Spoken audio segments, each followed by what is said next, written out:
Alors, on vous attend bien sûr sur cette question concernant Aurore Martin. Je crois que nos auditeurs, nos lecteurs connaissent l'affaire, le fait qu'elle est frappée par un mandat d'arrêt européen. Que pensez-vous de ce qui est en train de se passer? Alors, à deux niveaux. Au niveau technique, ce mandat d'arrêt européen, et puis au niveau humain, parce que c'est quelqu'un qui aujourd'hui a choisi d'être dans la clandestinité.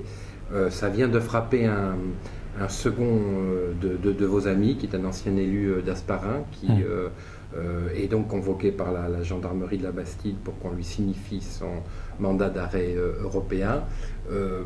Comment vous vivez ça? Parce que je pense que vous le vivez, compte tenu de votre sensibilité, de votre parcours, vous devez le vivre quasiment dans votre chair. Oui. D'abord, je voudrais saluer l'ensemble des hommes et des femmes, quel que soit leur parti, quelles que soient leurs origines politiques, qui se sont émus et se sont solidarisés d'abord d'Aurore Martin, mais aussi qui ont dénoncé l'application de ce mandat d'arrêt européen. Parce que bien évidemment, le cas dont nous parlons, celui d'Aurore et maintenant probablement celui de Charlot et Cesaretta, dépasse et de loin la question des libertés publiques et civiques et politiques du Pays basque, parce que c'est bien un texte qui s'applique et qui peut s'appliquer à n'importe quel opposant dans l'État français aujourd'hui. C'est-à-dire, vous pouvez être un syndicaliste, un militant politique, un militant associatif, on peut aujourd'hui vous appliquer ce mandat d'arrêt européen. Donc nous sommes, tous ceux qui sont opposants aujourd'hui, en danger. Et c'est la première chose qui est à dire, ça va bien au-delà de la sphère Abertzale. Et d'ailleurs, beaucoup de gens l'ont compris, c'est pourquoi des gens qui jusqu'à présent étaient plutôt éloignés de la sphère basque se sont solidarisés d'Aurore Martin, se sont solidarisés de notre dénonciation, parce qu'ils étaient bien conscients qu'aujourd'hui, ça touche une sphère qui dépasse et de loin la sphère Abertzale et la sphère basque. Donc c'est quelque chose d'extrêmement positif, et j'ose espérer qu'à Paris, en tout cas, la sagesse reprendra le dessus, l'esprit de responsabilité, et que Aurore ne fera pas l'objet, d'une extradition, vers l'État espagnol.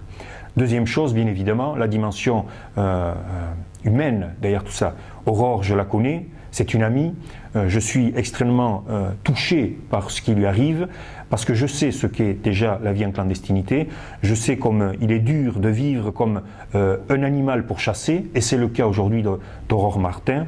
Aurore Martin a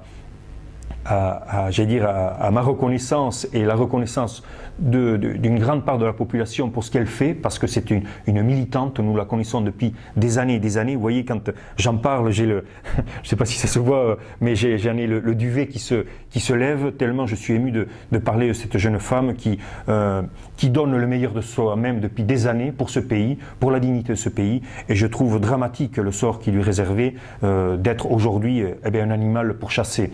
Alors, je le dis publiquement, si Aurore demain tape à ma porte, je lui ouvrirai. Je le dis publiquement, j'ouvrirai, j'accueillerai Aurore Martin, j'accueillerai si nécessaire aussi et Cesaretta, j'accueillerai chez moi Gabriel Muesca, toutes les personnes qui sont pourchassées au nom des idées politiques qu'elles ont, parce qu'il faut le rappeler, nous sommes face à des militants aujourd'hui qui sont pourchassés parce qu'elles ont émis dans des conférences de presse, dans des réunions, dans des articles, ce qu'elles considéraient bien comme la défense d'un idéal tout à fait respectable. Donc je fais part publiquement de ma totale solidarité avec ces militants, et que je leur ouvrirai ma maison pour les recueillir. Gabriel Muesca, merci d'être venu nous voir. Vous aviez beaucoup de choses à dire, et on a été très, très heureux de les entendre. À bientôt. Merci. Au revoir et bonne année à tout le monde. Merci.